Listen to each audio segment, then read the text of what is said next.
everyone, and welcome back to the second Pink Ninja channel, Pink's Extras. So this is the second channel. If you want to check out the first channel, the main channel, it's down in the description below.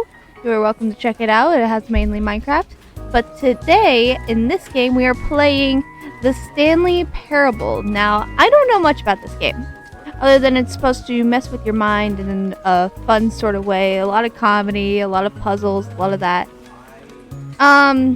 Basically, B-Boy suggested this to me. It sounded really fun, and I said, yeah, I'll try it out. Why not? So, here we are, and, this screen right here is messing with me, because there's, like, a screen, watching the screen, watching my screen, and I can see it all the way down there. Like, I can see the mouse moving around here, which is insane. Alright, so let's begin the game. Like I said, I'm going in totally blind. I have no idea what the heck I'm doing. So let's see how this goes. End is never the end, is never the end, is loading. Nah. Loading. Nah. Okay, let's know. End is never the end, is never the end, is... The end is loading. That's what I got. End is never the end. Is never the end, is loading. Having a bunch of... Oh. This is the story of a man named Stanley. Stanley worked for a company in a big building where he was employee number 427. Employee number 427's job was simple. He sat at his desk in room 427 and he pushed buttons on the keyboard. Orders came to him through a monitor on his desk, telling him what buttons to push, how long to push them, and in what order. This is what employee 427 did every day of every month of every year. And although others might have considered it soul-rending, Stanley relished every moment that the orders came in, as though he had been made exactly for this job. And Stanley was happy. Was he though? Was he though? And then one day, something very peculiar happened. Something that would forever change Stanley. Something he would never quite forget. He had been at his desk for nearly an hour when he realized that not one single order had arrived on the monitor for him to follow. No one had showed up to give him instructions, call a meeting, no one is there, or even say hi. Never in all his years at the company had this happened, this complete isolation. Something was very clearly wrong.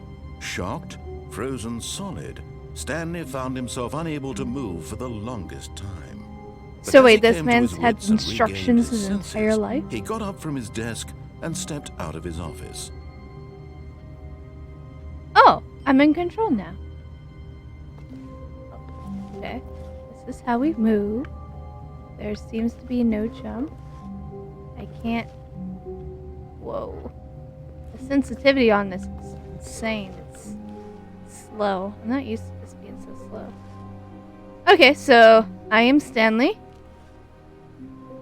Mr. 427. All of his co-workers were gone. Oh. What could it mean? Stanley decided to go to the meeting room. Perhaps he had simply missed a memo. Perhaps.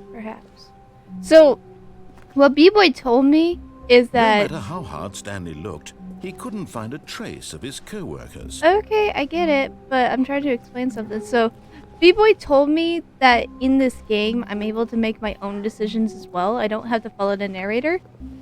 Sometimes it might be nice to follow the narrator, but, you know, I'm not, you know, one in one ear, out the other.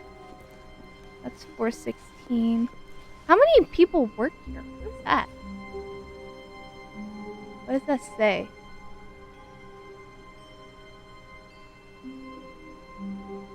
I can't read that, but it looks like a chart.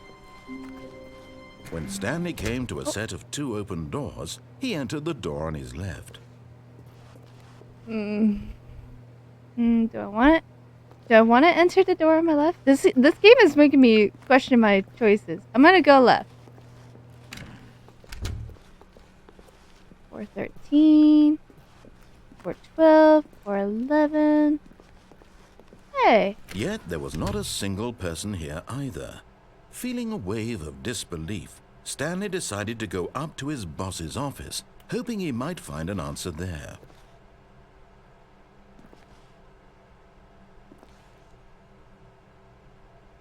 Yeah. Tomorrow, complete today's unfinished agenda. The future was yesterday, tomorrow is now. That makes no sense. Everyone is unique. You most of all. That's right. I am unique. Ain't no one in this world like me, and if there is, I would love to meet them. Oh, wrong closet. Oh! Oh, I can open doors! I didn't know I could open doors. Stanley stepped into the broom closet, but there was nothing here, so he turned around and got back on track. I don't know. I think there's a bunch of stuff here. I'm able to click stuff. There was nothing here. No choice to make, no path to follow, just an empty broom closet. No reason to still be here. Coming to a staircase, Stanley walked upstairs to his boss's office. Okay, so this time I'm gonna go downstairs because it told me to go upstairs. Okay, so that door's locked. Ooh, spooky, spooky. Red light of terror. There's some cardboard boxes down here. But Stanley just couldn't do it. He considered the possibility of facing his boss, admitting he had left his post during work. Oh, don't act like this was your decision. And in such a competitive economy, oh, let me in the car. Why had he taken that risk? All because he believed everyone had vanished. His boss would think he was crazy. And then something occurred to Stanley. Maybe, he thought to himself, maybe I am crazy. Oh yeah, I'm crazy. My co-workers blinking mysteriously out of existence in a single moment for no reason at all. None of it made any logical sense. And as Stanley pondered this, he began to make other strange observations. For example, why couldn't he see his feet when he looked down? Why did doors close automatically behind him wherever he went? And for that matter, these rooms were starting to look pretty familiar. Were they simply repeating? No, Stanley said to himself, this is all too strange. No, it's repeating, Stanley. Don't think you're too crazy. I think he you're... came to the conclusion that had been on the tip of his tongue. He just hadn't I should have found the went words upstairs. for it. I should have went upstairs. I'm dreaming! He yelled. Yes, this is all a dream. This is all a dream. What relief Stanley felt to have finally found an answer, an explanation. His co-workers were gotta be another way gone. around. He wasn't going to lose his job. He wasn't crazy after all. And he thought to himself, I suppose I'll wake up soon. I'll have to go back to my boring real-life job pushing buttons. I may as well enjoy this while I'm still lucid. So, he imagined himself flying and began to gently float above the ground. Oh. Then he imagined himself soaring through space on a magical starfield, and it too appeared. It was so much fun, and Stanley Oh, it's a lucid dream. Still not woken up. How was he remaining so lucid? I know how to wake up from these in real life. The strangest question They're so easy to wake up from. Once you... One he was amazed he hadn't asked himself sooner. Why is there a voice in my head dictating everything that I'm doing and thinking? True, Now though. the voice was describing itself being considered by Stanley, who found it particularly strange. I'm dreaming about a voice describing me, thinking about how it's describing my thoughts, he thought. And while he thought it all very odd, and Welcome to lucid lucid dreaming, to all folks. people in their dreams, the truth was that, of course, this was not a dream. How could it be? Was Stanley simply deceiving himself, believing that if he's asleep, he doesn't have to take responsibility for himself? Stanley is as awake right I now feel like I'm as missing he's something. ever been in his life. Or is Now, this hearing gonna the voice keep... speak these words was quite a shock to Stanley. After all, he knew for certain, beyond a doubt, that this was in fact a dream. Did the voice not see him float and make the magical stars just a moment ago? How else would the voice explain all that? This voice was a part of himself too. Surely, if he could just...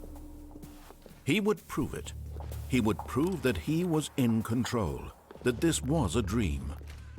So he closed his eyes gently, and he invited himself to wake up. Oh, whoa.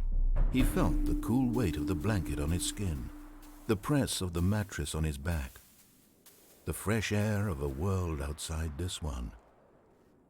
Let me wake up, he thought to himself. See, now, in my lucid dreams, I've never had a narrator. I wish it to be over. Although, I think it'd be funny. Let me go back to my job. I should have a narrator Let for me my lucid continue dreams. pushing the buttons. I think it'd be funny. Please, it's all I want. I want my apartment, and my wife, and my job. All I want is my life exactly the way it's always been. My life is normal. I am normal. Everything will be fine. I am okay. Oh, it's okay, Stanley. It's okay. Maybe it's not okay. Stanley began screaming. Please, someone, wake me up. My name is Stanley. I have a boss. I have an office. I am real. Please, just someone tell me I am real. I must be real. I must be. Can anyone hear my voice? Whoa, calm down, buddy. Calm down, calm down. And everything went black. Oh, okay. Man just fainted in his dream. This is the story of a woman named Mariella. Wait, what? What happened to Stanley? Mariella woke up on a day like any other. She arose, got dressed, gathered her belongings, and walked to her place of work. But on this particular day, her walk was interrupted by the body of a man who had stumbled through town talking and screaming to himself, and then collapsed dead on the sidewalk. Stanley, you poor man! She turned to go call for an ambulance. For just a few brief moments, she considered the strange man. Call the police, you crazy woman. This much she knew. Everyone knows what crazy people look like. And in that moment, yes, they definitely look thought like to Stanley herself right how now. lucky she was to be normal. I am sane. I am in control of my mind. I know what is What was her real name? and Marielle? what isn't. Marielle. Hey, It was comforting you're to think narrating. this, and in a certain way, seeing this man made her feel better. But then she remembered the meeting she had scheduled for that day. The very important people whose impressions of her would affect her career, and by extension, the rest of her life. She had no time for this, so it was only a moment that she stood there, staring down at the body. And then she turned and ran.